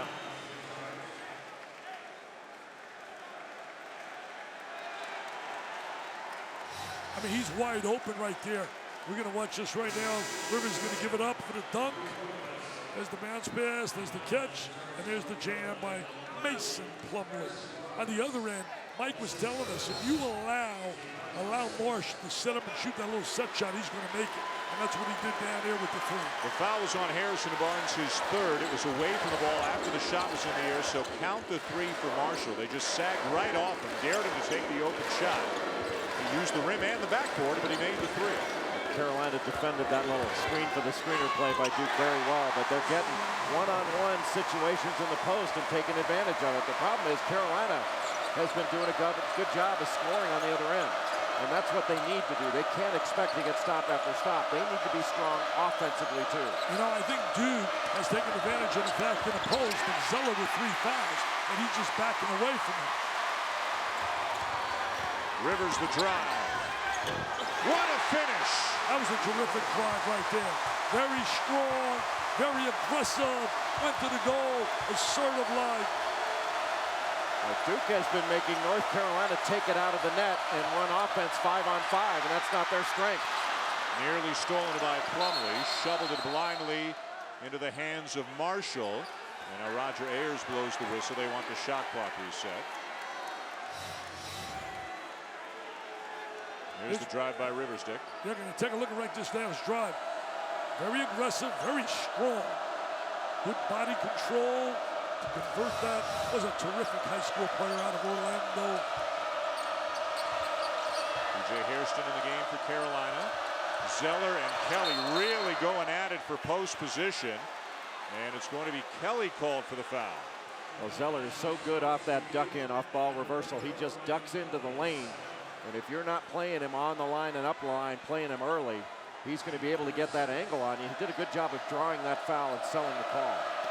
Somebody told me he came out of the game. You did the game. Is this true? With about 7.5 minutes to go and had 30 against Maryland? Oh, yeah, he could have had more. I mean, he could have had 30 free throw attempts. Good cut by McAdoo. Blocked by Mason Plumlee. Plumlee's played a lot better here in the second half. Miles has 4 fouls, so he's gone to the bench, but he was the best player Duke had until he picked up that 4th foul. Now Mason's playing well. It's all about shot selection here in North Carolina with that lead. Understanding what a good shot is, take a little time off that clock. Marshall. Plumlee the rebound. He is playing hard. He is really playing hard. Just threw a bit of a forearm as he went by Bullock. Didn't throw it, but made some contact with Bullock as he ran up the court. They got Zeller on right now. Kelly, because they know Kelly's more a perimeter player. He'll step away. Curry. He gets his shot going. He can shoot the jumper. Rivers and Dawkins can put points on the board quickly. Dawkins has been a non-factor tonight. Well, they've not done a good job handling those ball screens, and Duke's offensive efficiency has been a big factor in the second half of slowing down North Carolina because they haven't gotten any transition. Their second shot again, though, Jay, and that has been a trademark all year in North Carolina. They lead the nation in offensive rebound. And in the rebound margin. Knocked away out of bounds, off Marshall, and back to Duke. The Blue Devils were on a 12-3 run, trying to mount another improbable comeback against North Carolina. If they can get this down to 10 with 5 minutes to go, this place will be rocking. Mason Plumlee with the block. Seth Curry with the 3.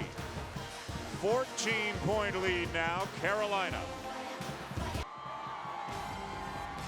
ESPN's exclusive presentation of college basketball is presented by DirecTV. If you call yourself a sports fan, you gotta get DirecTV. Call 1-800-DirecTV. And in part by Bud Light. It's the sure sign of a good time. Here we go. We lost a game that we could have won. If we don't learn something from that and come back and be more determined, then I got the wrong group. And I don't think I have the wrong group. If we start laying around and feeling sorry, oh, my ankle's hurting, my knees hurting, my head's hurting, you know, get your butt out of the locker room, because by God, we're going to come back and go to work. Well, they've gone to work pretty well, winning 7 in a row since that loss to Duke. The lead is now to 14 right now as we check in with Aaron Andrews. And Dan, while Roy Williams told me he didn't bring up the second half of the game against Duke in February, I will tell you, I've just sat and watched John Henson's body language for the past 5 minutes. His eyebrows were raised. He was throwing his towel on the ground, almost looking like, oh no, this can't happen again. Tell you one thing, Duke has shot 14 for 18. That's amazing. And you're still down 14. In the second half. Carolina shooting 59% in the second half. That foul went on Mason Plumlee. It's his fourth. So, Jay, both Plumlees now have 4. Mason to the bench, Miles back into the game. Well, that's the rebounding strength of North Carolina. Both Mason and Miles Plumlee have gotten a number of pushing fouls on the glass. And that's been the difference in they're picking up those 4 fouls. And that means North Carolina has to continue to pound the ball inside because guys with 4 fouls do not want the 5th. And it's bonus time for Carolina. Marshall gets the roll on the front end. Tell you one thing, you go 14 for 18 and you're losing like this, that means you're not defending, stopping on the other end. Look at some of the comebacks that Duke has had, of course, against Carolina. Down 10 with 2.5 to go. Down 20 here against North Carolina State. Came back and won the game down as many as 26 in this game. They're down 16 right now with 7 minutes to go. Such a struggle when you're trying to come back from that deficit against a quality team. Curry too strong. Miles Plumlee just right. He's a big time athlete. He's got very good athletic ability. Having some kind of a senior night. 14 points, 7 rebounds already. It might be a subtle thing, but North Carolina was able to chase Curry off that 3-point line. And that's a big factor, not giving Duke threes, making them take tough twos. Also right there, Harrison Barnes, 1-on-1, got into the lane. A foul on a 3-point attempt. Curry will head to the line. Yeah, not a smart play right there by Barnes. That's his 4th foul, isn't it? It is. Number 4 on Harrison Barnes. There's the contact from out of Iowa. They got a kid coming in from Iowa, Paul Biancardi, who does a great job with our recruiting news. He says this kid, Marcus Page, is something else. He had 40-90 the other day in a state tournament game. They say he's phenomenal. Yeah, outstanding point guard prospect, a lefty. Just terrific player. And Paul and the rest of the gang at ESPN who do such a great job on recruiting, ranked Carolina's class in the top 5. Duke right now has only 1 confirmed player for next year. Yeah, we met him tonight. That's right, Rashid Suleiman, who we met. Yep, Suleiman. Nice young man, 6'3", out of Houston. But there are some other big names who are in the building checking out the Dukies tonight, official visits. Jefferson's here, keep on him at Jefferson, big-time player. And Shabazz Mohammed, they say he's special, Joey. Barnes will go to the bench, having picked up his 4th.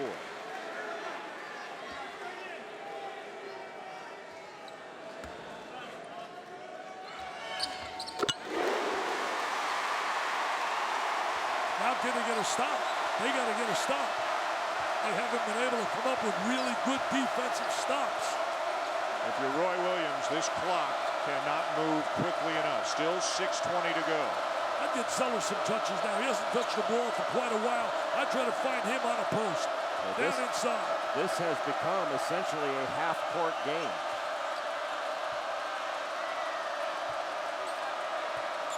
Marshall driving on Rivers. Well, most clubs want to play Carolina half-court game. They want to get them in transition over the top. Zeller over the back, foul number 4. No doubt about that one. No doubt about that one. When North Carolina had Duke in a pretty good foul situation, and with a couple of what I would consider dumb fouls, gave the advantage right back. Yeah, Barnes with the 3, and there's one right there over the top. You got 3 fouls. Yeah, you didn't have inside position. You're going over the top. That might be a rebound you could get 1 in 10 times, and certainly not over a guy who's 6'10", 6'11", the kind of athlete that Plumlee is. You were talking yesterday on ESPN. I caught it about they're too nice. You see a little of that right now that they're not putting them away? Yeah, a little bit. I mean, you're going to be taken out of transition at times throughout the course of games. It's easier to slow a game down than it is to speed one up, and North Carolina always wants to speed one up. But I think the way you run offense with a lead is a measure of your toughness. You have to be tough offensively, too.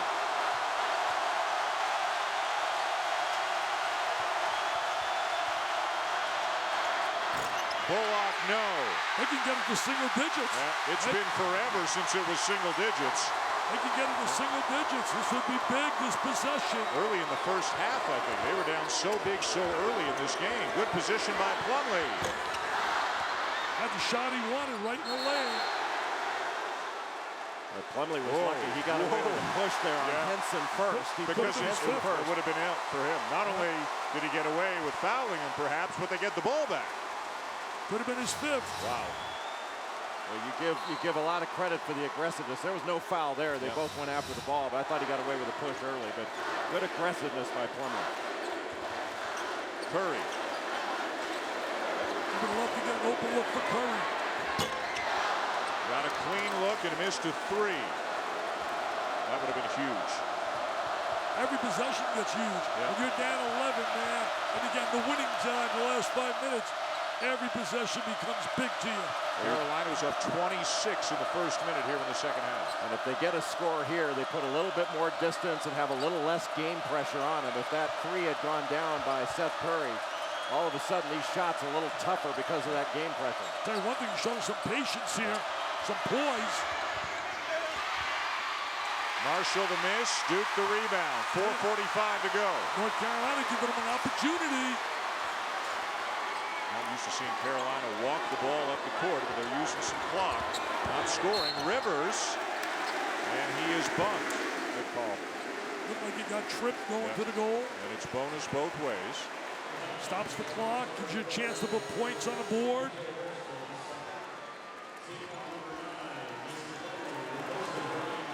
So 1-1 coming for Rivers, a 65% free throw shooter. Tell you what, you're right, Dan. The 4:34 on the clock is like an eternity to Roy Williams right now, thinking about what happened in Chapel Hill. They have missed so many free throws at front end of the 1-and-1, like missing 2 of them. He wants to take some time off right here. They're 10 for 18 from the line tonight, Duke.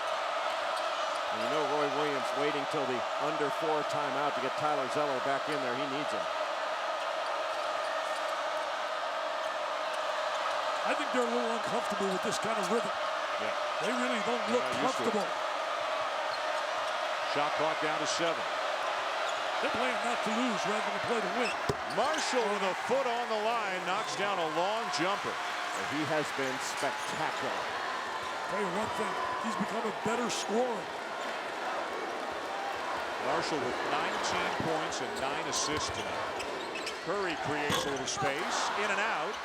Plumlee had it, and it'll be out of bounds to Duke when we come back. Still 13 is the lead, 3:43 to go. The lead back to 10. They've really done a dominant job tonight. Mason defending, Thornton for 3. Mason Plumlee with a steal for Duke. Curry buries a 3 and tipped into his own basket by Zeller. They got a chance to win it with a 3. Who will take the shot? Will he make a bigger impact? Rivers!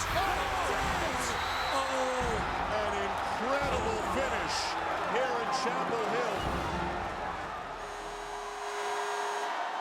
A huge comeback by Duke to win the game at Carolina last month. Can the Blue Devils mount another comeback here tonight? They were down 26 early this half. They're down 13 now. But Carolina's got the ball. And again, we'll see some patience in all likelihood from the Tar Heels as we've seen in recent minutes. John Henson really saved a bucket there. Duke went to a 1-4 across the free throw line, and Miles Plumlee set a little screen for his brother Mason. He had a shot that he can make, and Henson really changed it. Barnes playing with 4 fouls for Carolina. Both Plumlees playing with 4 fouls for Duke. And that's where you want the ball. You want the ball in the hands of Marshall. I'm going to pop it out to him. He's always looking to make that intelligent play, very heady player. This is the 3, and McAdoo, the uncontested rebound. How many times we've seen guys go unmolested, Jay? Nobody puts a body on a guy, blocking out. Has been absolutely a disaster here tonight for Duke. Well, North Carolina ran better offense there. They went to a box set, they moved the ball a little bit, and after they took a shot, it's easier to get a rebound when you've made the defense move. Curry misses the driving layup. Now it's 15. Now 2.5 to go. Again, Carolina walks it up the court. There was a moment when Duke was down 11 and Curry had a clean look at a 3 at about the 5-minute mark. It didn't go down. And Carolina, for the moment at least, has withstood the damage.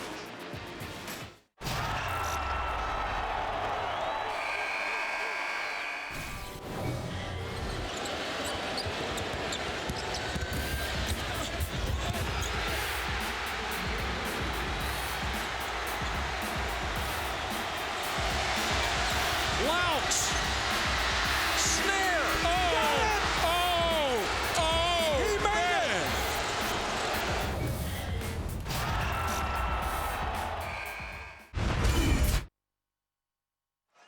Welcome back to Cameron. Saturday primetime presented by DirecTV. Mike Krzyzewski not happy, especially in the first half, as his team was down 24 at halftime. They've played much better. They've certainly shot the ball much better in the second half, and with all the work they've done, Carolina is still up 15 with the ball, 2.5 to go, and edging closer to the outright ACC regular season championship. Well, you know, North Carolina, to me, two major factors why they've been a plus 15 here. Their rebounding ability and the ability to contain Duke with the 3-ball. They've done a great job all night with that. Thornton with a steal. Missed the layup. This game is academic. It's over. Put it in the book. They're going to be ACC regular season champs. And number 1 seed as Barnes has a chance at a 4-point play. 82-64. Personally, I thought he shot the ball too quickly. I really did. You had a lead, you're up big like that. You want to take time off, but he converted, so it becomes great shot. Great shot. Well, one thing that North Carolina has done a really good job of in this game, they've contained Austin Rivers. You know, 29-point performance in that first game. He was next to unstoppable. He's got a dozen in this one, but they've done a good job of really taking him out of the game. And now we've been told it was an inadvertent whistle, no foul on the play. So the 3 is good for Barnes, and it's Duke's ball. Tell you one thing, Reggie Bullock's done a good job. He's put points on the board, and he's really challenged and made Rivers work hard to try and score. And they've hedged well off ball screens, especially John Henson. He's hedged out hard, made him change his path. Mason Plumlee with the finish. He's really had a strong second half. Let's look ahead, guys. The feeling is Kentucky and Syracuse are locks for number 1 seeds. The feeling was among many, if Duke won again here tonight, beating Carolina for the second time this season, already with a higher ranking, that they would have a real inside track on a number 1 seed. How does this result change things in your mind? Well, you know, I thought if Duke would have won today, it would have locked the number 1, despite what might have happened in the ACC tournament. But right now, I think Kansas is going to go on and win out there, and I look for Kansas to be that 3rd one. I think the 4th one's going to come down North Carolina, Duke, and maybe an outside shot, Michigan State. Jay, what do you think? I agree. You know, I think that North Carolina, if they obviously they're looking like they're going to win this game. They win this game, they win the ACC championship. I think they lock one up. I agree with you, Jay. I don't think there's any doubt about it. This team is starting to really peak at the right time. We've all talked about their talent level. I just like the level of toughness they showed. You know, they took one on the chin in Chapel Hill. It was a very difficult loss, a game they felt like they should have won. And they've come into a difficult environment, and they punched first, and they threw a knockout blow. They really did. They threw a Muhammad Ali right cross to the jaw, and they had him on the deck, man. They made him look a little bit like Chuck Wepner. Well, let's look at some of the contenders for number 1 seeds. These are the top 6 ranked by their current RPIs. So Duke actually, and this is obviously before tonight's game, with a number 2 RPI, Carolina at 5. You look at the strength of schedules, Michigan State and Duke with the strongest schedules. Carolina and Duke will have split their 2 games, so maybe it will come down to the ACC Tournament Championship game if they both get that far. No, I really believe that is definitely a true analysis, my friend. I think that North Carolina would have to win the ACC Tournament to get that number 1 seed, and I think they can't do that. I think this club is really talented. I would love to see a rematch. North Carolina and Kentucky on a neutral floor. A 1-point win for Kentucky in Lexington earlier this season. You know, the only thing the Duke-Carolina rivalry has lacked, the only thing. NCAA tournament? They've never played. See, I think there like you go. Yeah, that frightens me. They've never met in the NCAA tournament, ever. It's hard to believe. Hard to believe. You talk about the ultimate trump card in an argument about the rivalry, that would be it. Yeah, you're right. Zeller again. Final play right there. All I can simply say, the ACC regular season, they are simply the best of all the rest. As Tina Turner would sing in concert. You don't follow Tina, but Tina would sing that. Simply the best of all the rest. And that's how you equate North Carolina. And Miles Plumlee is coming out for the final time in his career here at Cameron.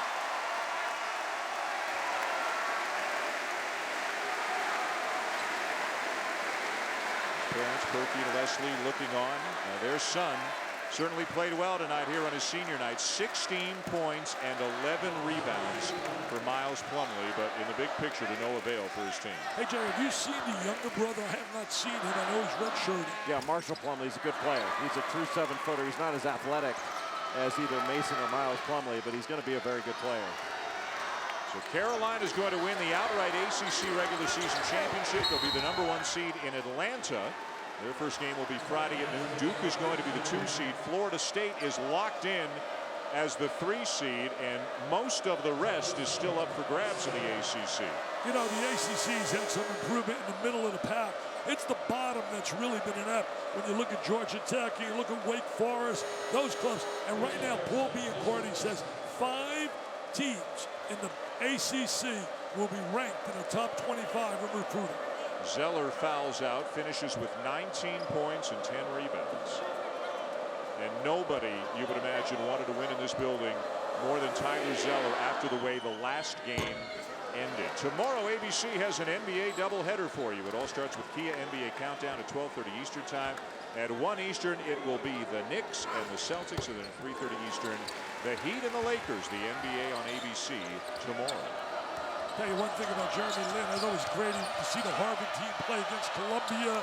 He was in the place. He came off a game, 19 points, 13 assists. There's no doubt he's going to be a solid NBA player. I'll tell you, this is a tremendous answer from North Carolina in this ball game. After what happened in the first game, how difficult that loss was, for them to come in on the home court of their rival and deliver this kind of blow, this has really been impressive. Well, especially to jump out plus 26, Jay, in a game that's so meaningful. And we're talking about potential #1 seed in the ACC tournament, winning the ACC regular season championship. I asked Roy Williams, you were there with me. I said, how important? He said, very important. Very important was his words about winning the ACC regular season title. Well, they've done it more than any other program. This will be their 29th, either outright or shared, ACC regular season championship. Duke is a distant second at 19. I want to say happy birthday also. Just recently was a birthday of Michelangelo Dean Smith, 81 years of age. A steal by Bullock. And they can run out the clock. North Carolina, as we said, and Chris Collins said in his halftime interview with Aaron, they threw a punch early, and Duke got some jabs in early in the second half, to stay with the boxing analogy, but Carolina answered down the stretch. They put on an impressive performance here tonight. They will avenge their defeat on their home court last month, and they are the ACC regular season champions.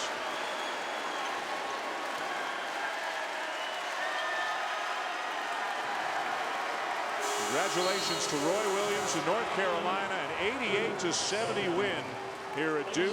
And we'll see if these two programs meet up again next week in Atlanta in the championship game of the ACC tournament. Tyler Zeller finishing with 19 and 10, an impressive game for him. Marshall had 20 points and 10 assists. Barnes chipped in with 16. Rebounding advantage, huge rebounding advantage at times for Carolina tonight.